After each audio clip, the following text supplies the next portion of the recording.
अलग आदेश। जय गुरु गोरखनाथ।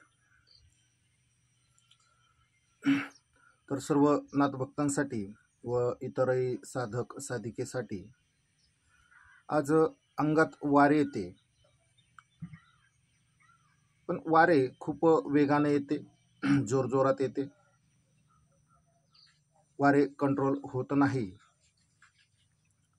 वारे आल्याने स्वतःला काही समजत नाही, शक्ती पूर्णपणे शरीरावरती हावी होते, मस्तिष्कावरती हावी होते। तर या सर्व प्रश्नांचे निवारण नेमके कसे करायचे आणि निवारण कोठे होईल? कोण या प्रश्नाचे निवारण करील? कोण या प्रश्नाचे समाधान करील? कोण या परिस्थितीला शांत करील किंवा या परिस्थितीतून साधकाचे सहाय्य घडेल? तर अनेक प्रश्न आहेत। अनेक प्रश्नांचे निवारण करणेही महत्त्वाचे आणि गरजेचे असते।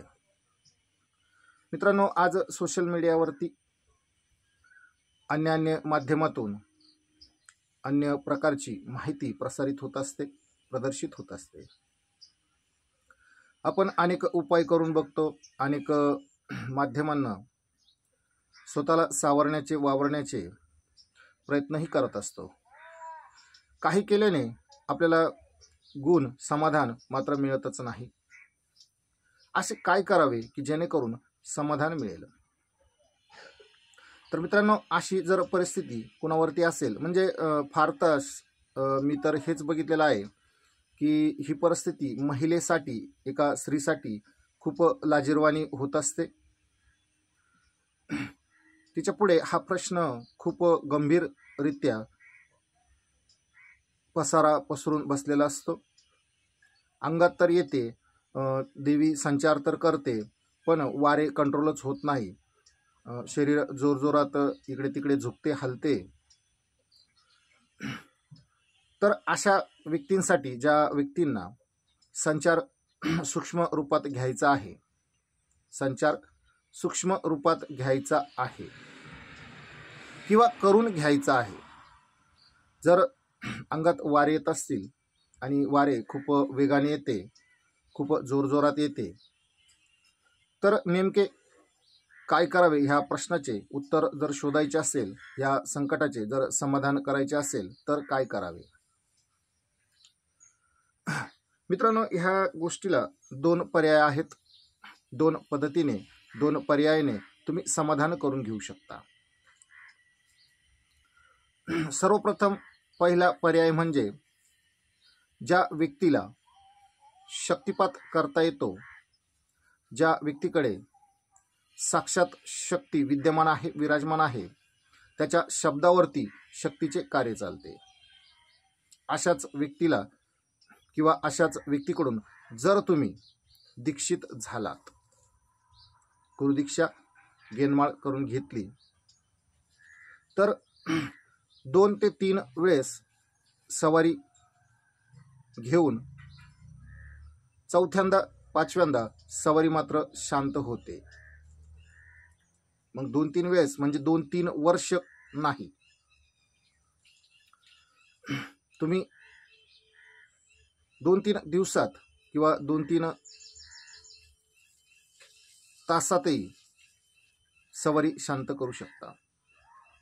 2-3 तासात करण्याऐवजी जर तुम्ही तिच्या दिनवाराचा उपयोग जर केला, तर नक्कीच ह्या प्रश्नातून तुम्हाला समाधान लाभेल। दुसरी गोष्ट म्हणजे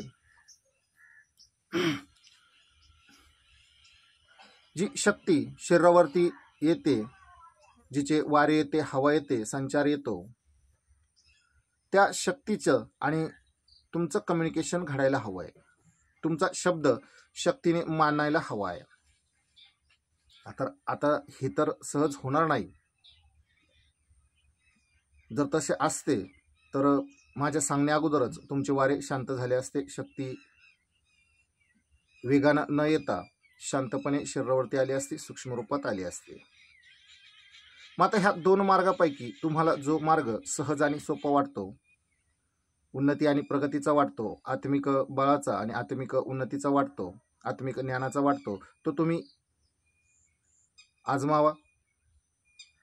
स्वतःचे व शक्तीचे दोघांचे आत्मबल वाढवण्यासाठी ज्या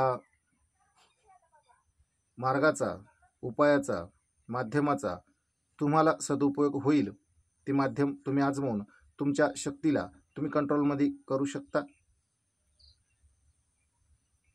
दुसरा पहिला पर्याय तर सोपा आहे. मी तर म्हणेन का तुम्ही पहिला पर्यायच आजमावून बघावा. कारण गुरुचे महत्त्व हे आपल्या जीवनामध्ये वारंवार असते किंवा गुरुला खूप महत्त्व आहे. तर मित्रांनो,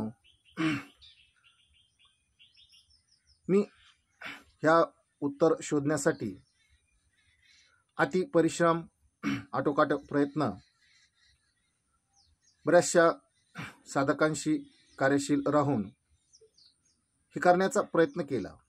पण ज्या दिवशी मी माझ्या बाबा गोरखनाथजींना विचारले आणि त्यानंतर आज आदेश आल्यानंतरच मी ह्या आदेशाचे पालन म्हणून या व्हिडिओच्या माध्यमानं हे ज्ञान तुमच्या समोर मांडत आहे. तर बाबांचं म्हणणं आहे की जर गुरु शक्तिपात करणारा असेल किंवा शक्तिधारी जर असेल तरच हे शक्य आणि साध्य होते. मग असा गुरु कोण? तर मित्रांनो, ज्या गुरुच्या शरीरावरती शक्ती न येता गुरुच्या पाठीमागे उभा राहून त्याला ज्ञान देते, जो स्वतःच घुमत नाही, जो कुढीचा घनरूप गुरु आहे. मित्रांनो, कुढी आणि घनरूप या विषयावरती मी एक व्हिडिओ बनवलेला आहे, त्यामध्ये तुम्ही बघू शकता. तर घनरूप सूक्ष्मरूपी चालणारा गुरु की ज्याच्या मागे सूक्ष्मरूपात शक्ती चालते, असाच गुरु शक्तिपात करण्यायोग्य असतो किंवा हाच गुरु व्यक्ती शक्तिपात करू शकतो. शक्तिपात ह्या विषयावरती मी व्हिडिओ बनवलेला आहे, तोही तुम्ही बघू शकता. तर ह्याच माध्यमानं तुमची शक्ती, संचार, वारे कंट्रोलमध्ये येतील.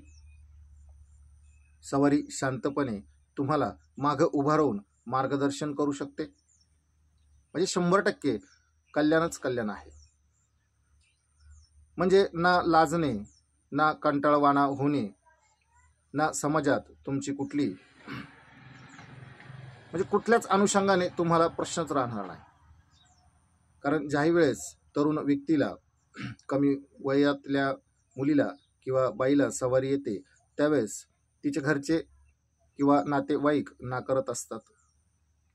तर असे होऊ नये, देवाचाही मातेचाही सन्मान व्हावा आणि तुम्हालाही मान सन्मान मिळावा, तुमच्याकडूनही सूक्ष्म रूपात कार्य व्हावे. ज्या व्यक्तींना कार्य करण्याची आवड आहे, जी व्यक्ती न्यायनीती धर्मकर्माने चालण्यासाठी तयार आहे, ज्या व्यक्तीकडे अधीरता नाही, धीर आहे, संयम आहे, अशा व्यक्तीने संपर्क केला तरी चालेल.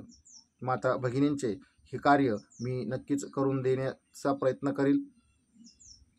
आणि माझ्याकडं अशा भरपूर साधिका साधक आहेत की ज्यांचे संचार सूक्ष्म रूपातच चालतात. आमच्याकडं कोणताही संचार वायुरूप असो किंवा इतर कोणत्याही माध्यमाचा असो, घुमणे हा प्रकार नाही. कारण माझे बाबा गोरखनाथ साक्षात बसलेले असतात, कार्य करत असतात. त्यामुळे ही परंपरा प्रथा आमच्याकडे अंमलात नाही. आलं का देश? जय गुरु गोरखनाथ.